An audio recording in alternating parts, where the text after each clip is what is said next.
Dean Towns, can you unmute yourself? We cannot hear you. There we go.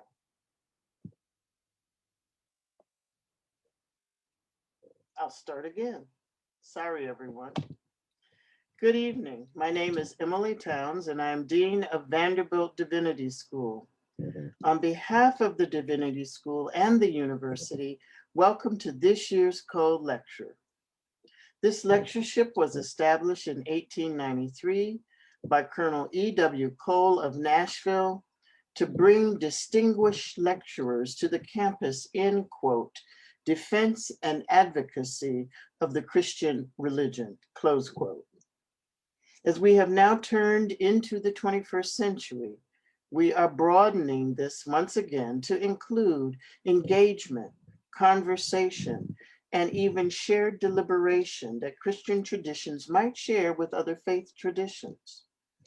Among the distinguished church leaders and theologians who have delivered the Cole Lectures over the last 127 years are Harry Emerson Fosdick, Paul Tillich, H. Richard Niebuhr, Elizabeth Schussler Fiorenza, Albert J. Rabateau, Gustavo Gutierrez, James Cone, Ed Farley, David Buttrick, Jürgen Moltmann, Peter Gomes, Jim Wallace, James Lawson, Elaine Pagels, Nikki Finney, Daisy Machado, and Gary Dorian. This year's co-lecturer is Dr. Eddie S. Glaude, Jr., who is the James S. McDonald Distinguished University Professor and Chair of the Department of African American Studies at Princeton University. Glaude is an intellectual who speaks to the complex dynamics of the American experience. His most well-known books, Democracy in Black, How Race Still Enslaves the American Soul, and In a Shade of Blue, Pragmatism and the Politics of Black America, take a wide look at Black communities, the difficulties of race in the United States, and the challenges our democracy faces. He is an American critic in the tradition of James Baldwin and Ralph Waldo Emerson. In his writings, the country's complexities, vulnerabilities, and the opportunities for hope come into full view. Hope, that is, in one of his favorite quotes from W.E.B. Du Bois, quote, not hopeless, but a bit unhopeful, close quote. Glaude is the former president of the American Academy of Religion. His books on religion and philosophy include An Uncommon Faith, a pragmatic approach to the study of African American religion. African American religion, a very short introduction. And Exodus, Religion, Race, and Nation in Early 19th Century Black America, which was awarded the Modern Language Association's William Sanders Scarborough Book Prize. Glaude is also the author of 2 edited volumes and many influential articles about religion for academic journals. He has also written for the likes of the New York Times and Time magazine. Known to be a convener of conversations and debates, Glaude takes care to engage fellow citizens of all ages and backgrounds, from young activists to fellow academics, journalists, and commentators, and followers on Twitter in dialogue about the direction of the nation. In short, Glaude lives his commitment to think carefully with others in public. Glaude's most recent book, get it, buy it, read it, is Begin Again, James Baldwin's America and its urgent lessons for our own, just released in June of 2020. However, for all these accolades, and I did not mention them all, the thing that strikes me most about Dr. Glaude's work is that he is provocative. Now, some scholars who are provocative are that way because they are neither thoughtful nor creative. So they have little to say that is helpful to many issues we face in our society, or the intellectual discourse of the academy, or the place of faithful witness in our religious communities. So they turn to ridiculous statements that are meant to mask the fact that there is no intellectual genius behind the words, only a shallow mind seeking greatness beyond its grasp. However, with Eddie Glaude's work, we are challenged to engage his ideas with passionate intensity. He definitely has things to say, and he is able to do so while inviting us into a conversation with him. The passionate precision of his ideas challenges us to listen closely, think deeply, and engage with both our head and heart. Tonight, the title of his lecture is Fugitive Democracy, Ella Baker and the Black Democratic Perfectionism. Following his lecture, we will have a question and answer period. So get ready for good things that are about to come. Professor Glaude, welcome back to Vanderbilt. Thank you so much, Dean Towns. It is an honor and a pleasure to join you and the community. I want to thank Sister Brown and Sister Erica for helping make all of this possible, and all of the folks that I don't know who are behind the scenes, who make this virtual kind of meeting possible. I pray that everyone is safe and that they are in some ways taking care of themselves in the midst of these dark times. I think I wrote too much, but I'm going to try to work through some things with you, and I look forward to the conversation. So let me just jump in. I begin with an epigraph from Isaiah 58, verse 12, right? And they that shall be of thee shall build the old waste places. Thou shalt raise up the foundations of many generations, and thou shalt be called the repairer of the breach, the restorer of paths to dwell in. Now, much has been said about Sheldon Wolden's provocative view of fugitive democracy. And I must admit, I don't have much to add, although I often find myself, despite the fact that I agree with most of what he writes, discomfited as I read and reread his work.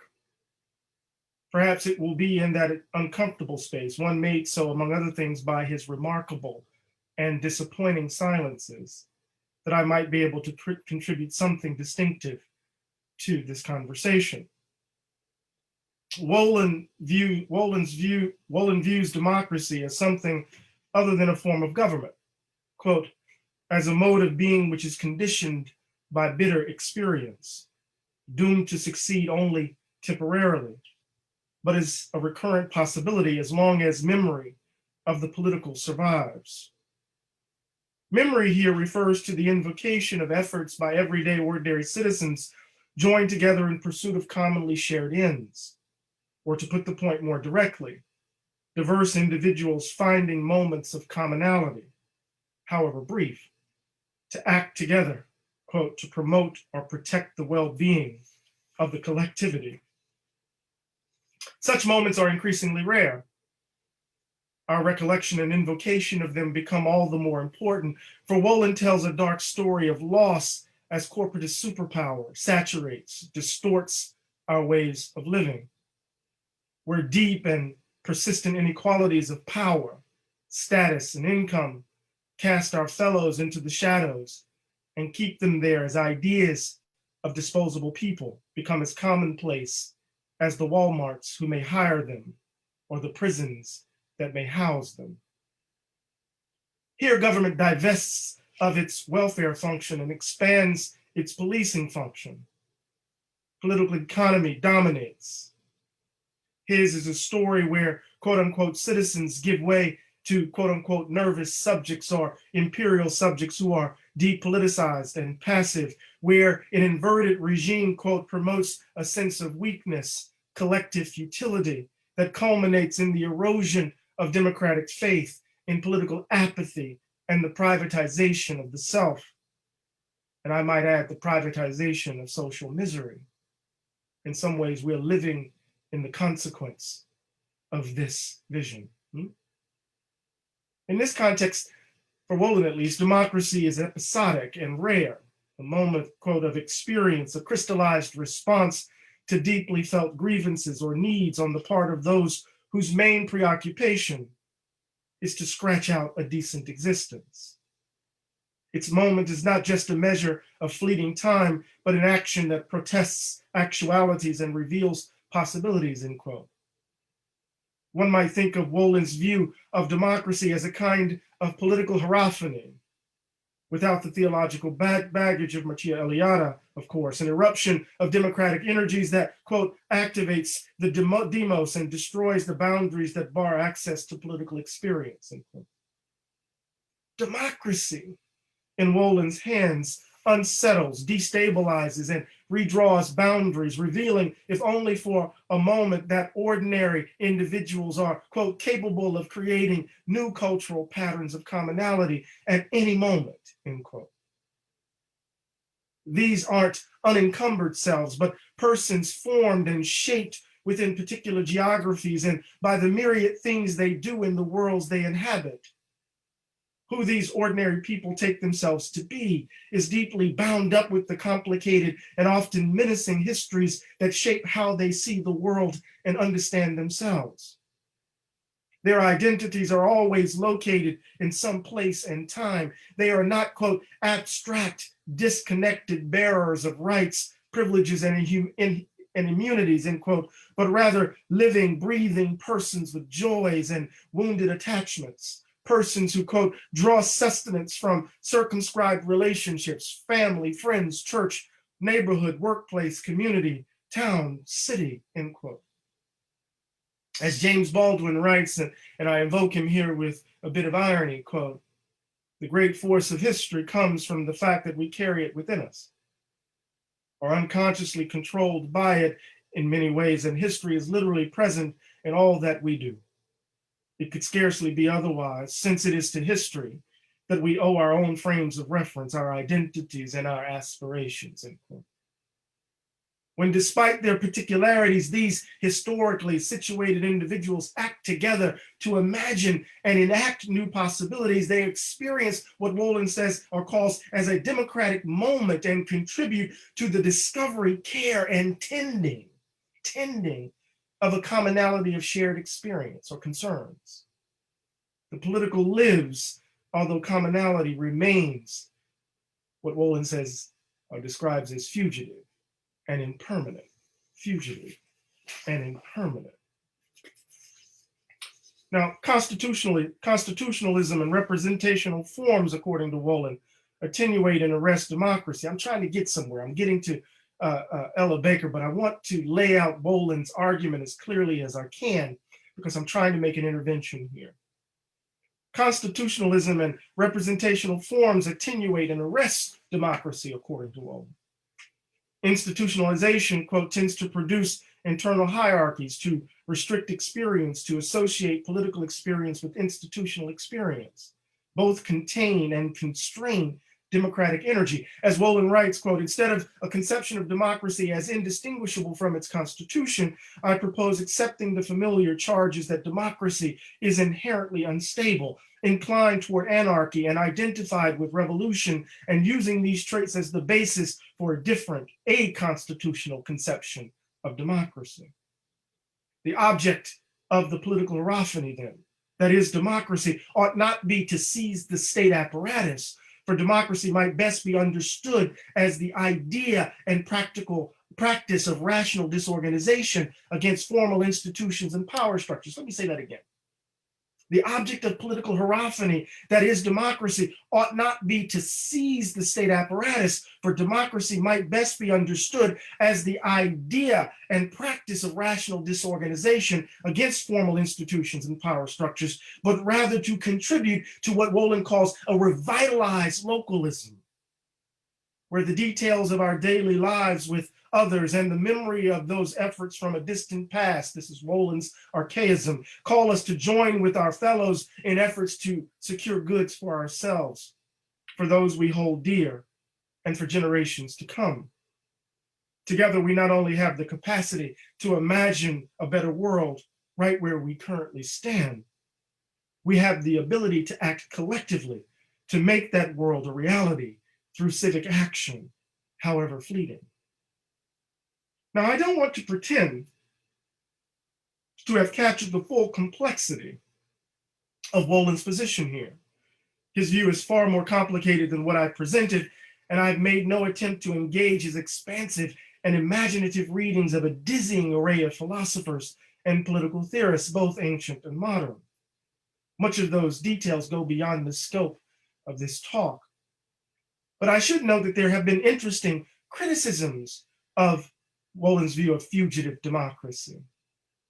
Some have expressed concerns over the ambiguity of the concept of the political and his invocation of democracy itself and its identity with revolution. Others have worried about the scale of the project, that the idea of localism Wolin commends isn't sufficient for the size and complexity of modern societies. Wolin even hints at this at the end of his essay, What Revolutionary Action Means Today.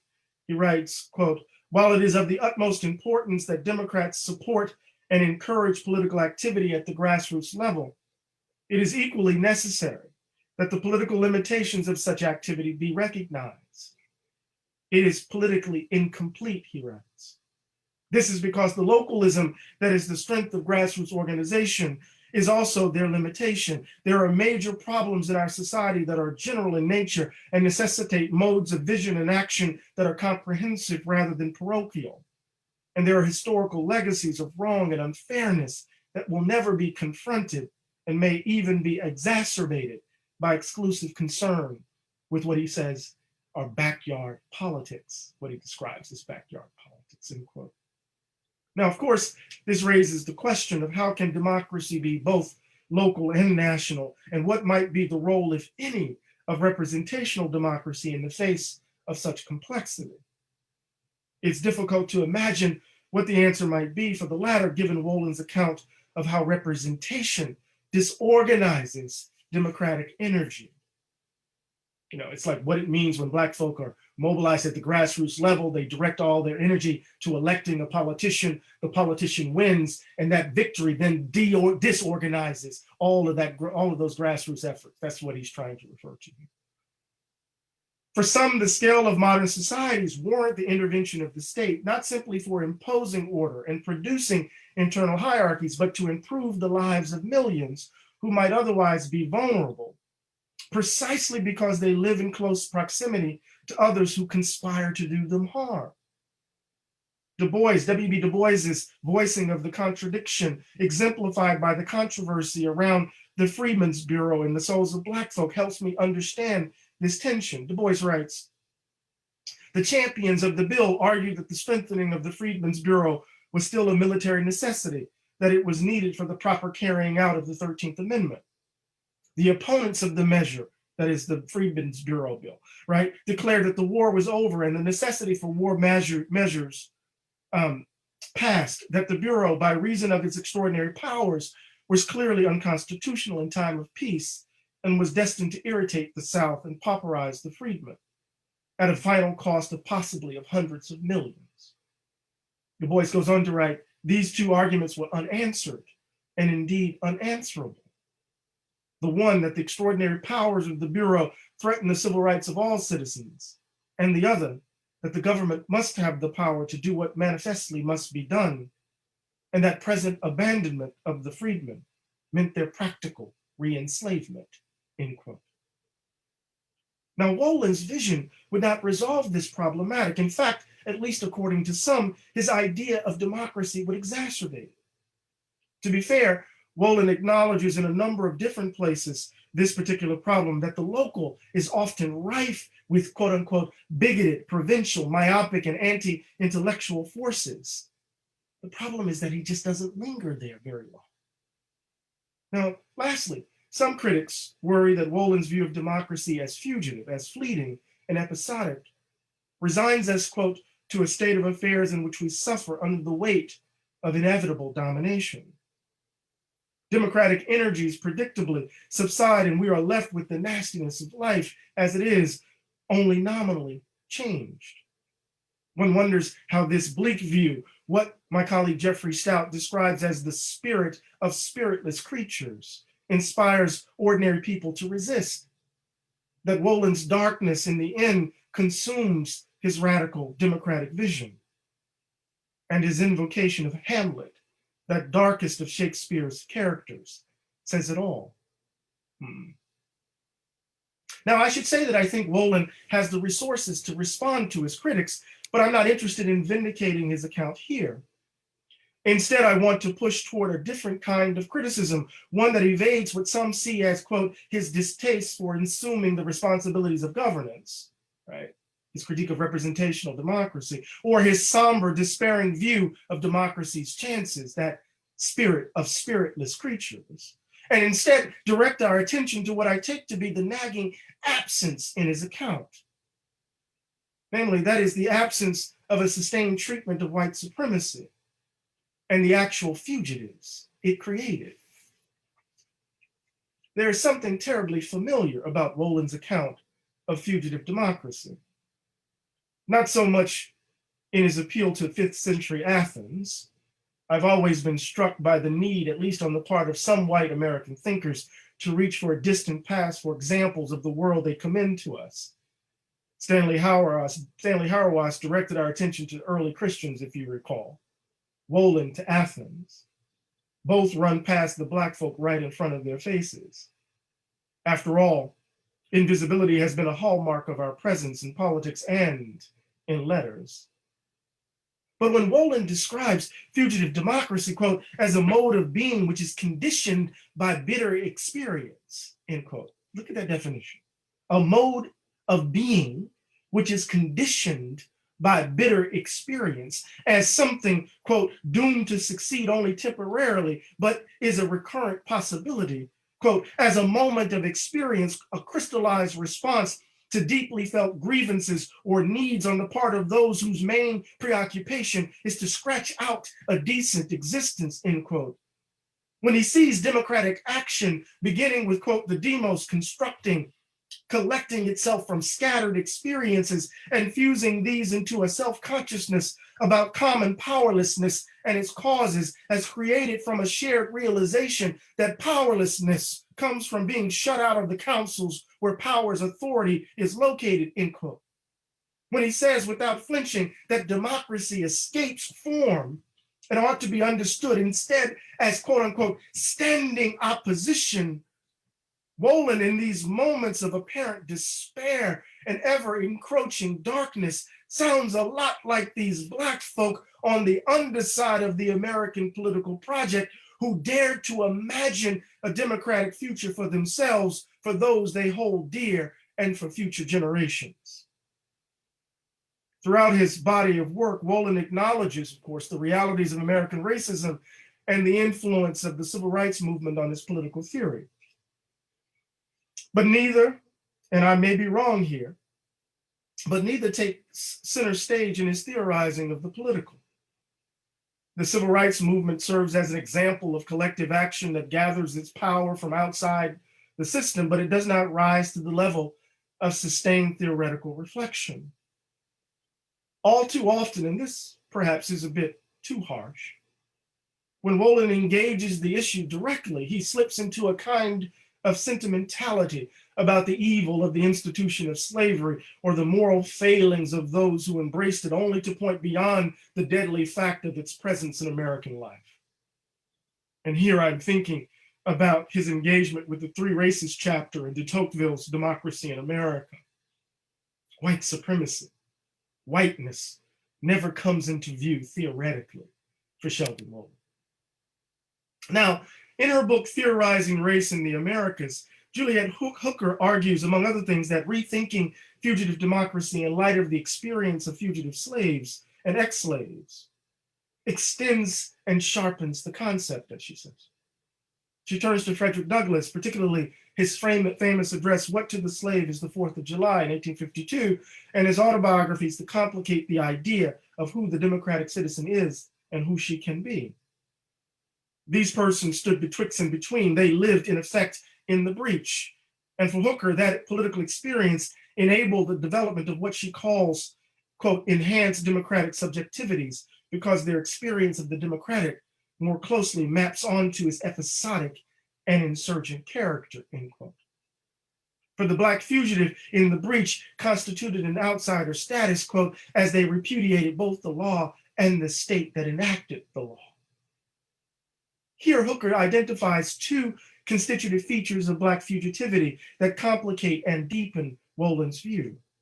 One, that fugitivity registers a different and fraught relationship with the rule of law, and two, that the temporality of fugitivity and the myriad ways it is experienced, quote, might permanently shape political subjectivity, end quote.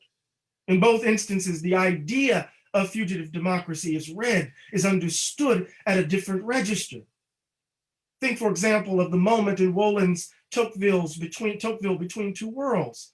Tocqueville turns our attention to mores, those habits and customs so central to the daily political and social life of the country. For the Tocqueville, Wolin writes, the transmutation of laws and legal practices into mores was the key to the American political culture.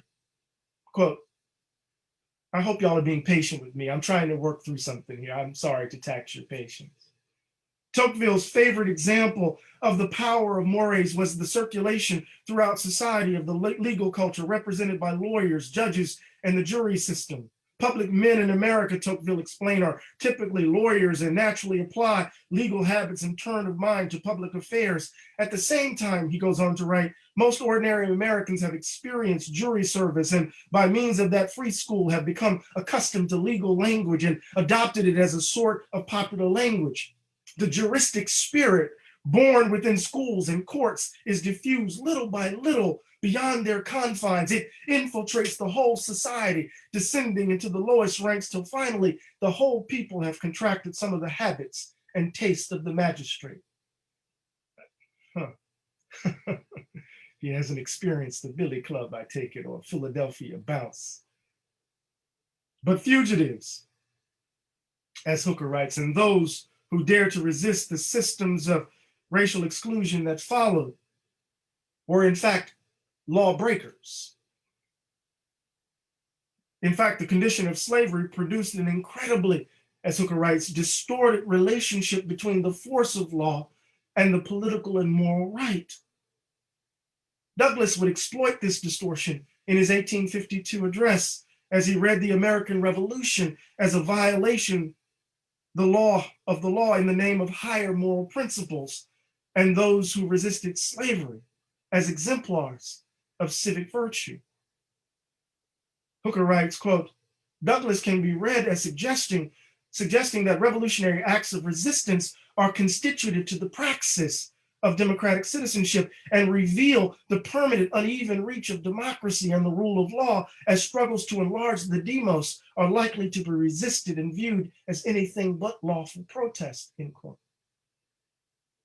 Now, it is the second feature that draws my attention here, the second feature of the account. Black fugitivity and its consequence complicate how we might understand the formation of democratic subjectivity.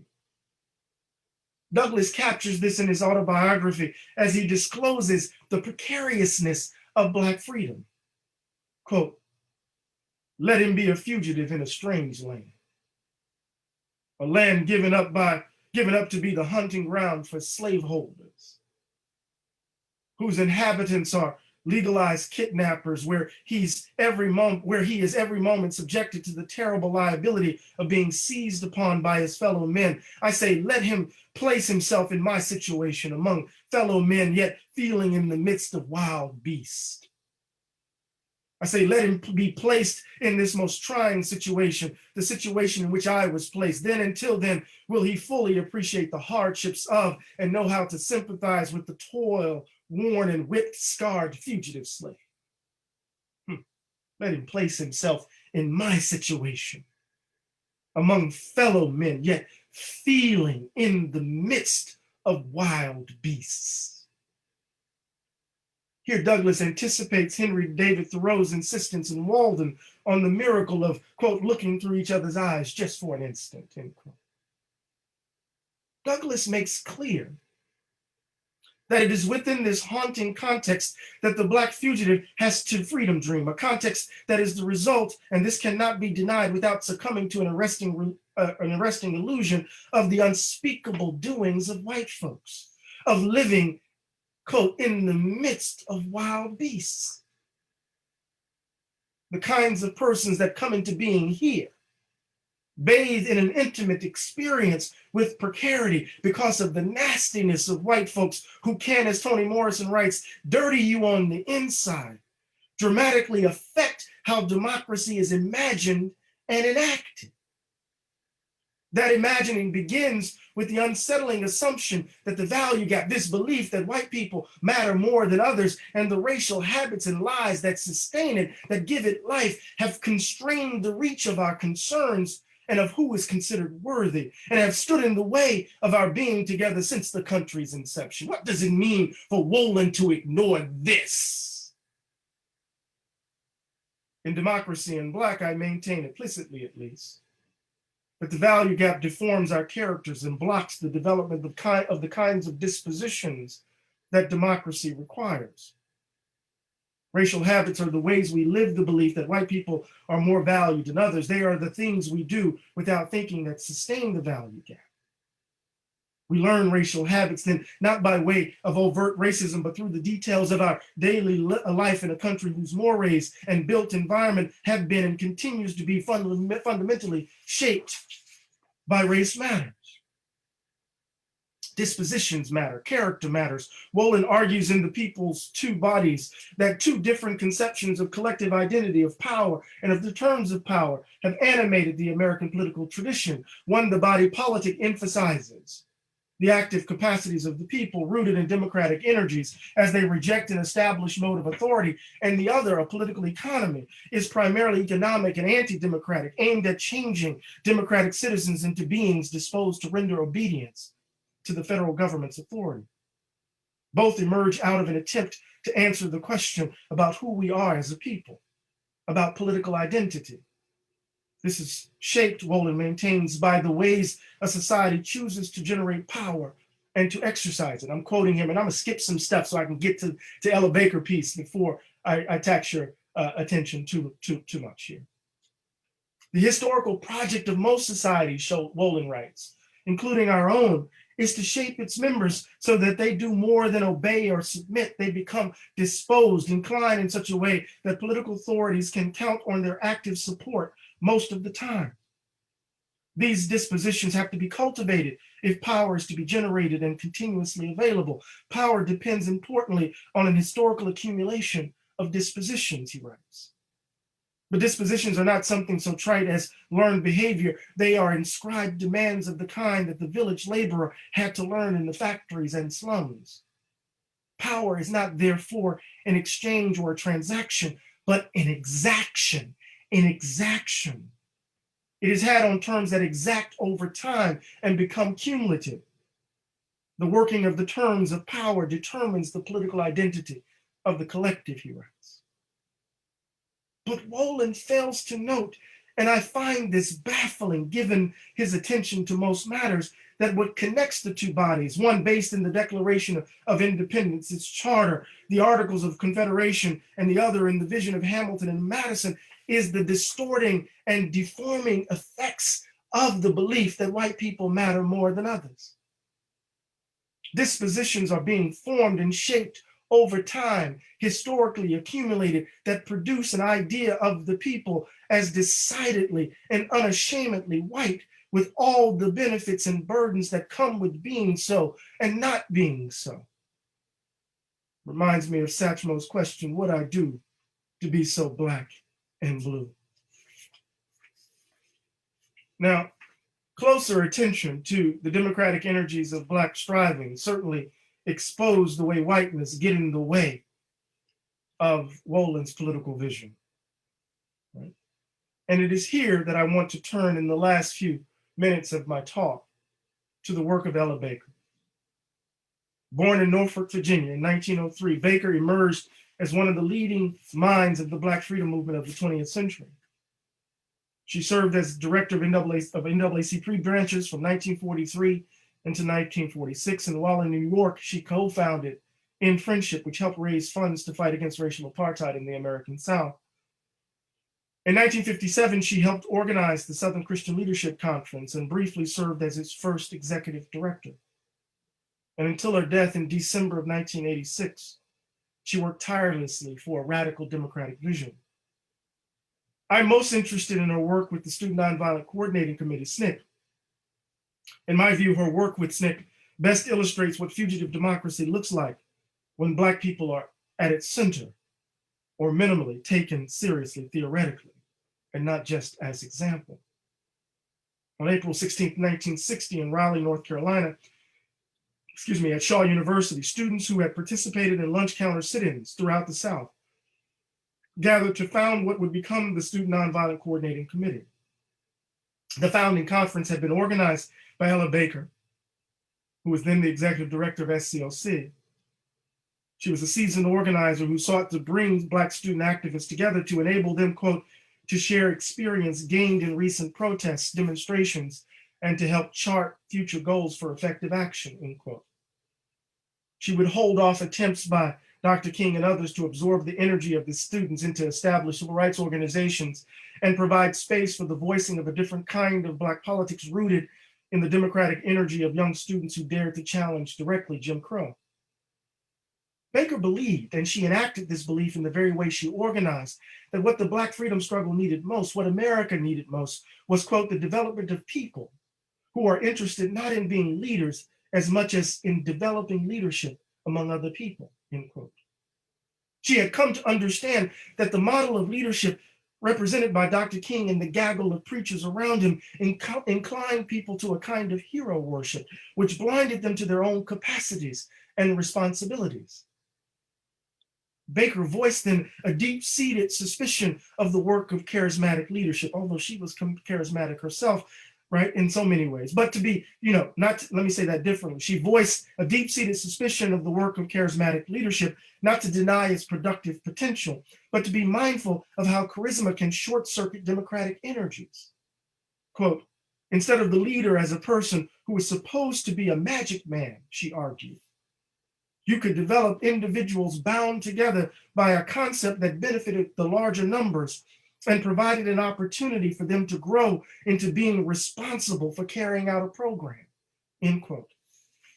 The challenge was to help others develop their own unique selves and to bring to the fore their potential as problem-solving agents. As Baker noted, my basic sense of it has always been, quote, to get people to understand that in the long run, they themselves are the only protection they have against violence or injustice. People have to be made to understand that they cannot look for salvation anywhere but to themselves, end quote. This realization depends upon encounters through critical participation that can generate self-trust, and self-trust enables collective efforts among the most unlikely of agents to transform unjust conditions. This view undermines fundamentally traditional representational models of leadership. Instead, we come to hold the view, as Emerson insisted, that, quote, though the wide universe is full of good, no kernel of nourishing corn can come to him but through his toil bestowed on that plot of ground which is given to him to till, end quote. Baker put the point powerfully.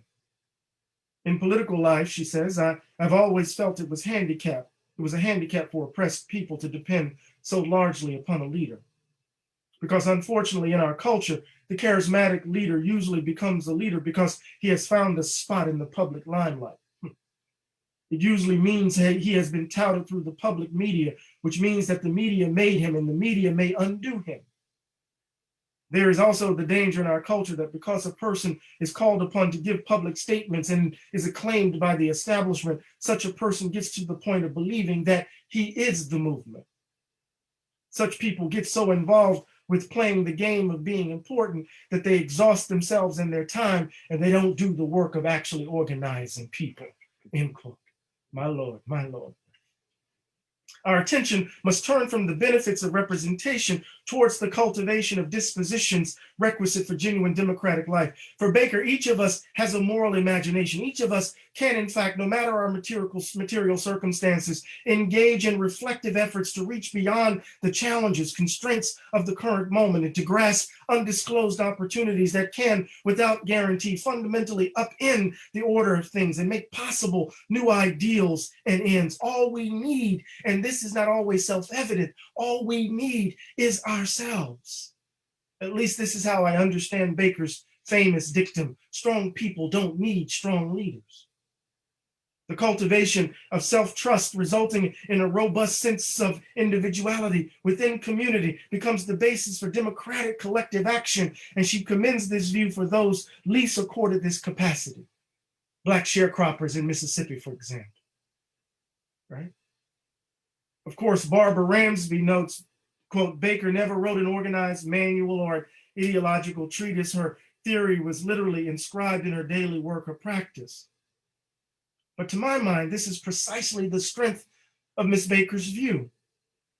It is tested in the context of lived experience and in the light of actual problems faced. Hers is a view that cannot be accused of failing to take seriously the operations of power precisely because it was developed and enacted in the throes of power's exercise. At the heart of her view rests a chastened voluntarist impulse that informs a militant egalitarianism. I say chastened because Baker, like James Baldwin, fully understood that Black capacities take shape in worlds that often dash dreams and deny individuals dignity and standing, contexts that socialize individuals into doubting themselves and their abilities. I'm trying to get here. I'm trying to get to someplace. Perhaps I can make the point a bit clearer by drawing on a formulation from my book, An Uncommon Faith. There I turn to the Ghanaian artist El Natsui and his Broken Pots series. He takes the fragments and shards of broken clay pots and gives them depth and form. The result is something profoundly beautiful. The broken pot in his hands does not represent a permanent state of brokenness. Rather, its transformations from that relegated to the trash bin to that which is beautiful metaphorically reflects our individual ability to pick up the pieces and to reach for a higher self.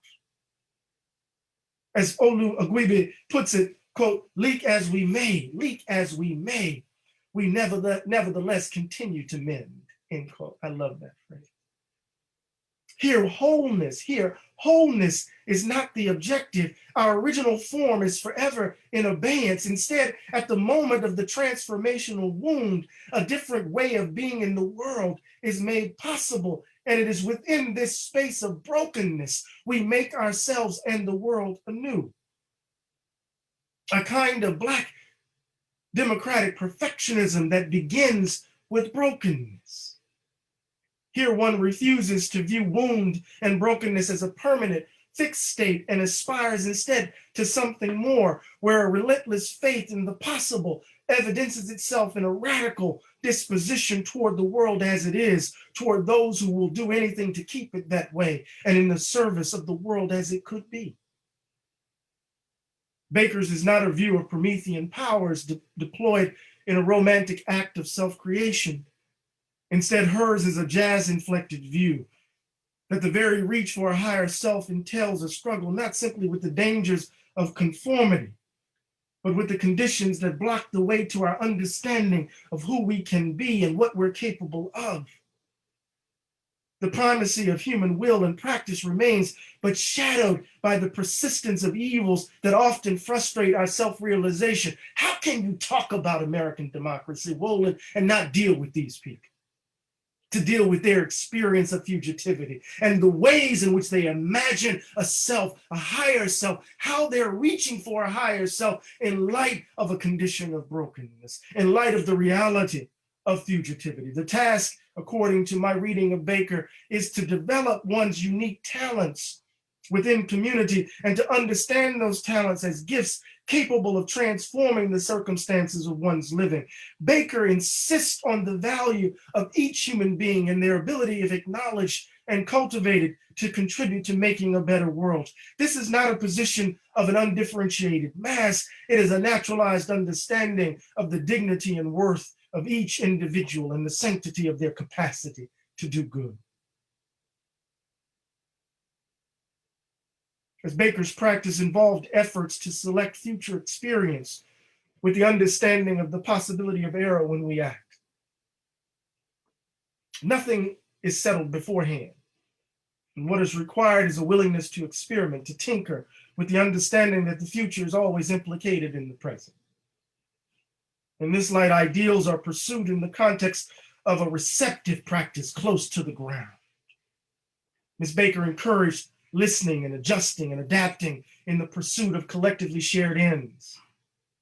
As Ram Coles notes, Baker, quote, sought to cultivate a profound openness to experience on the part of the organizers. She helped to train, right, a strong sense that this chief quality that they themselves should seek to practice and engender in their efforts to organize radical democratic communities of struggle. Democracy carries with it, I'm going to come to a close. I've taxed your time too much. And there's a whole bunch here that I'm not going through. But democracy carries with it the radical notion that every individual, no matter his or her station in life, is capable of exercising responsibility. As such, it is bound up with the particular idea of self-cultivation, democratic perfectionism, and rooted in a faith in the capacity of human beings for intelligent judgment and action if the proper conditions are furnished. Individuals need only be empowered to look within themselves and to their experiences with others to grasp fully ideas of value that orient them to social and political realities. And this enables, however fleeting, the possibilities of transformative action. Bob Moses, the famed SNCC organizer, insisted that the revolutionary work of SNCC resided not simply in its efforts to dismantle Jim Crow, but principally in who they brought into the political process. He tells a story of SNCC field secretaries in a federal courtroom, right? In a federal courtroom in Greenwood, Mississippi, packed with Black sharecroppers, hushed along its walls, packed onto its benches, and attending to the question put by the federal district judge Clayton, quote, "Why is SNCC taking illiterates down to register to vote," end quote. Those illiterate Black sharecroppers brought with them to that courthouse and to the ballot box a wealth of experience that challenged the value gap, shaped their demands of the state, informed their embrace of democratic ideals, and expanded, if only for a moment, our understanding of who we take ourselves to be as a nation, or minimally called attention to the ways of white folk in Mississippi. Baker's attentiveness to the cultivation of democratic dispositions, among the least of these, can best be described with the difference following the early Sheldon Wolin as a politics of tending. Wolin writes, quote, "The idea of tending is one that centers politics around practices, that is, around the habits of competence or skill that are routinely required if things are to be taken care of." He goes on to say that, quote, "Tending is tempered by the feeling of concern for objects whose nature requires that they be treated as historical and biographical beings. The beings are such as to need regular attention from someone who is concerned about well-being and is sensitive to historical needs.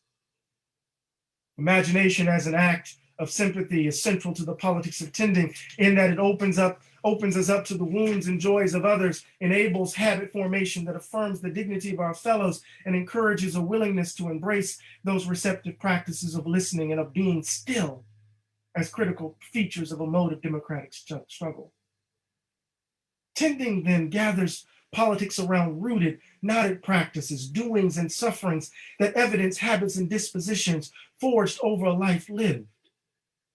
To be open to such experience is to tend to roughly hewn hands that mark a life of toil, to bloodshot eyes that signal too much drink, to raucous laughter that offer a glimpse of the depths of joy, and to tend to that blank stare that reveals either defeat or possibility. Tending can be expressed in Miss Baker's powerful question, even when her memories had long faded. Who are your people? The question subverts a sociology that reduces the depth of experience to flat statistics of pathology by seeking an account of love and wound that constitute the ground beneath one's feet and the condition for the possibility for a higher self.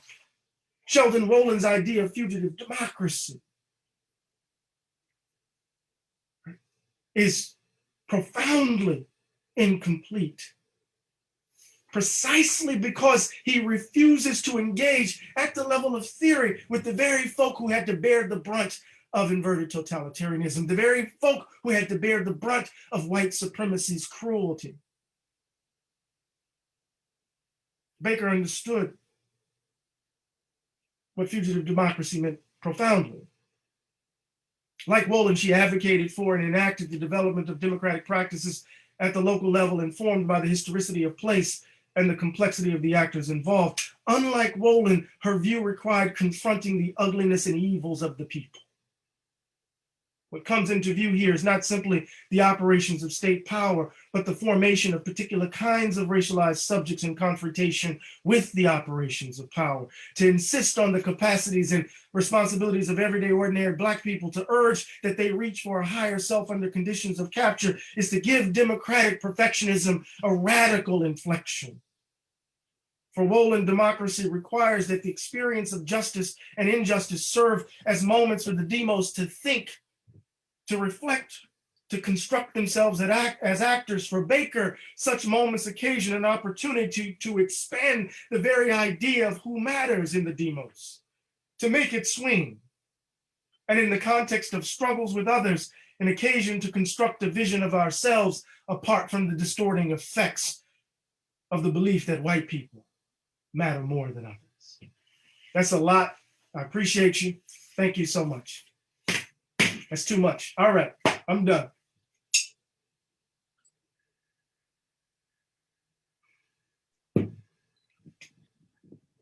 It may be too much, but it's a lot to take in. I am going to rely on our technology to feed me any questions. I took too much time, Dean. I'm sorry. No, you're all right. You all right. When you speak in truth, it's good to take time. We have too many people that take too much time telling lies. I'm not gonna call no names tonight.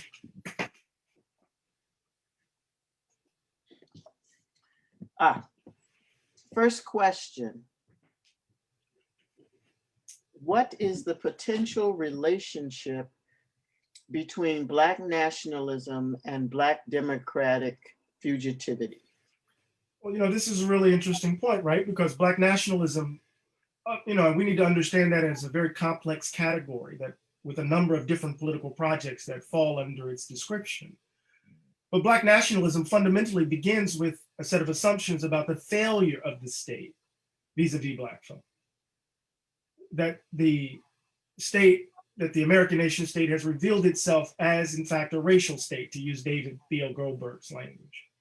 And to the extent to which Black folk have not been extended the benefits and burdens of citizenship, that it requires of us a different way of thinking about our relationship to each other and our understanding of ourselves.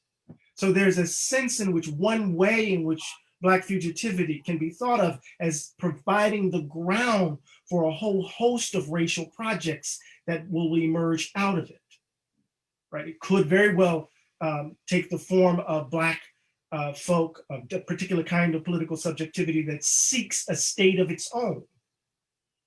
Or it could take the form of a certain understanding of Black subjectivity rooted in a retrieval of a past that can help us understand ourselves apart from the idols of modernity, as it were.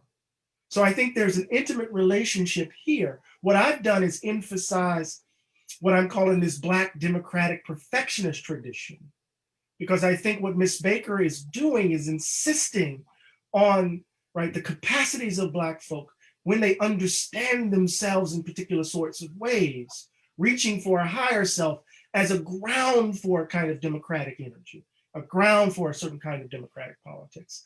So they're related, but not necessarily the same. Yeah, if that makes sense. Another another question.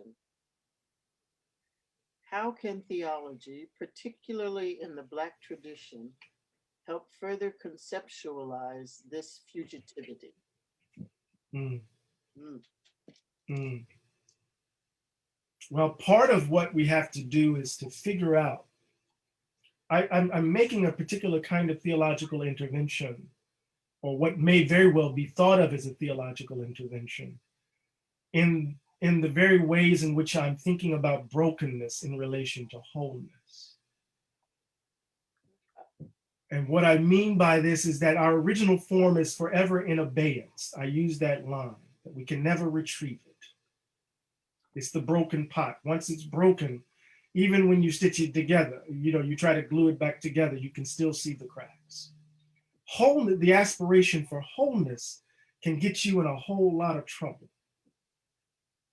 And so part of what I'm trying to suggest is that there are languages within the Black Christian tradition in all of its iterations, within Black religious life in all of its myriad forms, that can enable us to find beauty in brokenness, where the brokenness can be the ground to reach for a higher self, not the desire to leave it behind.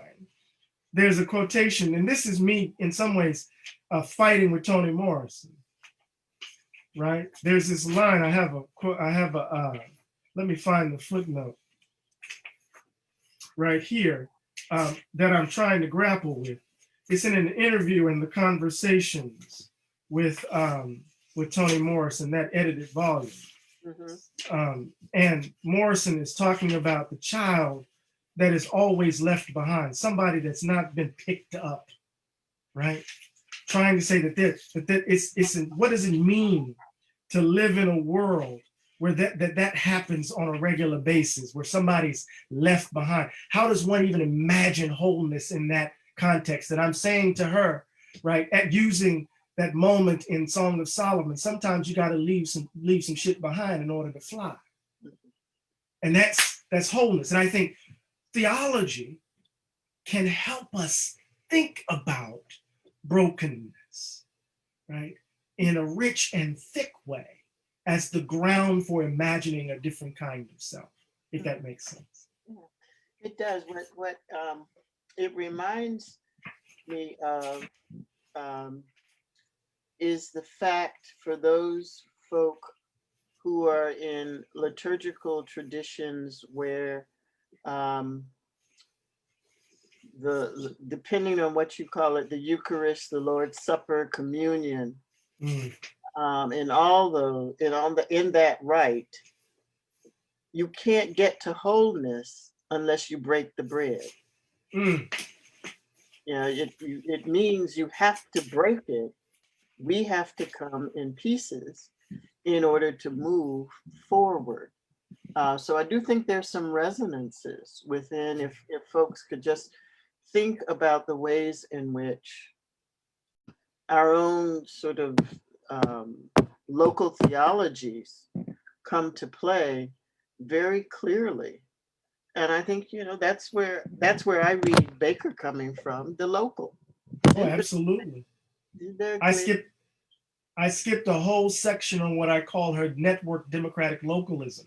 Because remember, Wolin is going to say we need to turn to the local, and it's in the local that we're going to get these fugitive moments, this political hierophany that he called that is democracy. But then he talks about mores and the local for us is also a site of terror. Especially when it comes to the ways of white folk. This is Douglas's language. Follow me, walk in my shoes in the midst of wild beasts, right? So what does it mean to think about the local as a site, not only of the cultivation of a higher self, but also the site of extraordinary violence, right? And so I talk about the way in which she's thinking about the local as the site for a certain kind of democratic politics without the blindnesses of Wolin's view. So she offers us a much more robust understanding of the local, in my view. Why do you think Wolin was so blind? Ooh, some folk just can't bring whiteness into view. it's fascinating. Remember, I said this quip, you know, Harawash jumps all over the enslaved population and he has to go back to the ancient world, the early Christians. Yeah. And you know, you could just say, oh, just go to these, you know, these black folk who convert to Christianity in the context of slavery. You get the same thing. In fact, it's deeper. So I think it has everything to do with a kind of blind spot with regards to their own understanding of whiteness, the refusing to understand white supremacy at the level of the theoretical is really important, because when he talks about race, he slips into sentimentality. And it's very strange because it becomes a performance of his own liberal guilt, as opposed to a site for theorizing, right? His very conception of democracy. Mhm. Now, I'm struck by Morrison's, at one point, Morrison says the question is not why, the question is how. How do you do this? Not why do you do it. In fact, she says it's not a particularly interesting question to ask why. Mhm. But in fact, the how you go about it. And, you know, for me, that gets us into the land of methodology, and then we're often running into the esoteric. So let me pull back from that and go to another question. Um,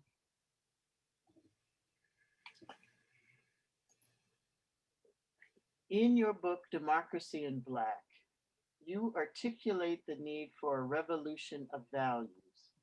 How are we to achieve this revolution when systems continue to perpetuate and affirm the value gap? Mm. Well, you know, in Democracy in Black, I remember when I wrote that, and Robin Kelly was like, you know, if you're right, Eddie, then our only answer is revolution, right? And so here I am dancing, talking about a revolution of value, right? And that is to say, you know, if we change our conception of government, we change our conception of government by changing our demand of government, right? We have to upend, right, this view that some people are disposable, right? There's a sense in which the kind of on the ground organizing work that Ms. Baker exemplified in not only organizing those local NAACP chapters in the early part of the 20th century, but in the way in which she offered space for SNCC to go into, you know, the Delta of Mississippi, the Black Belt of Georgia, the coast, the Gulf Coast, and the like, to kind of create the conditions under which everyday ordinary people could see themselves differently, such that they can challenge the way in which the state functions. So I think it has everything to do with um, imagining our relationship with each other differently, and then organizing and mobilizing together to bring pressure to bear on the state apparatus to create the conditions for a different kind of way of living together. Now that's going to look different under different conditions, material conditions, right? It may take the form of nonviolent protest, and it may take the form of something else, but it first requires of us a different kind of political subject, a different way of imagining the world, as it were. So the revolution of value is my riff on Keynes, Where Do We Go From Here, and Nietzsche, Mm, right? So if the value gap is the belief that white people matter more than others, and racial habits and lies are the ways in which that belief evidences itself in our dispositions and our social and political arrangements, we're going to have to flip and turn the whole thing upside down. And the way we do that, I believe, is through the kind of radical democratic praxis that Miss Baker exemplified. I don't know if that works, but we'll see. yeah, you gotta keep working at it. Another question. Well, a statement and then a question. This democracy seeks to preserve its white nationalistic foundation. Why continue to have faith in it? Well, I don't have faith in this democracy. Right? Democracy is not reducible to its current iteration. And I want to be very clear that democracy isn't the possession of white folks. They may claim it, but it's not their possession. And I also want to say that America as a project is profoundly corrupt, but it doesn't follow from that it will remain so. You know, I have a sense of possession to this place because my great grandmama is buried here. There's a connection to this place that is found in Miss Baker's question, who your people? Even when she couldn't remember, as dementia was taking her memory, right? She still, whenever she met you, who's your people? Right? There's a connection, a deep rootedness that is evidenced in the tending, the sacrifice. So I am not of the mind that I just want to give it all up. So democracy, this democracy I reject, but that doesn't mean that democracy as such, right, ought to be thrown in the trash bin. Right? There's a distinction as we make in philosophy between the concept and conceptions. Right? There are conceptions of democracy, and then there's the concept of democracy. I got a different conception of democracy. I spent not too long ago, I spent a whole lecture trying to convince people we don't have a democracy, so stop talking about it. That's another. I hear you. I hear you. A word of thanks to you, Dr. Glaude. I have greatly appreciated your bearing witness on the news this year. It is so good to hear you tonight at greater length. Thank you for the passion with which you do your work. Well, you know, I appreciate it. Keep me covered. I'm out here fighting lions with a switch. I got to be on tomorrow on Morning Joe arguing with some fellow who's worried about soft totalitarianism as the leftists have, you know, threatened to overrun the country. It's a new book. I don't even want to bring it. So pray for me. But, you know, I'm also indebted to the folks, some of the folks at Vanderbilt. Dean Towns has been so important to my development. My close friend, Paul Taylor, who's the chair of the philosophy department. And of course, I got to give a shout out to Lucius Outlaw and Miss Frida Outlaw, who have been around, who've been in my life for so long. I can't imagine my life without them. So I'm answering the question, who are your people? There you go. One last question we'll end on for tonight. Sure. What are some practices that invoke Black fugitive democracy individuality? And how does fugitive democratic individuality differ from the notions of individualism as atomized individuals? That's a lot there. I'm going to try to take it. There's a lot in that question. Examples. Examples, and then then I'll take the latter part of it. Okay. You know, we see examples very clearly in the variety of ways in which young Black folk are organizing and striking the blow for freedom in the Black Lives Matter movement. Let me be a little bit more careful in my language. I don't read Black Lives Matter as a movement or a set. It's really a sensibility under which a range of political efforts are taking place. I read Black Lives Matter much like I read Black Power, right? It's, you know, it's a complex phenomena that requires us to be very, very careful and nuanced in how we talk about it. So we see efforts on the part of everyday ordinary folk to create democratic energy in their organizing as they push against the state with regards to particularly criminal justice.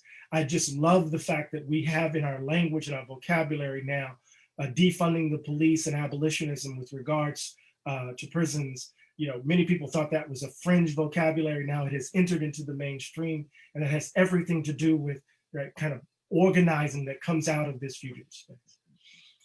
In terms of the latter part of the question, if I understand it correctly, you know, the idea of individuality that I'm embracing is not this atomized notion. It actually takes place within the context of, you know, collectively shared ends, right? We're moving and working with others.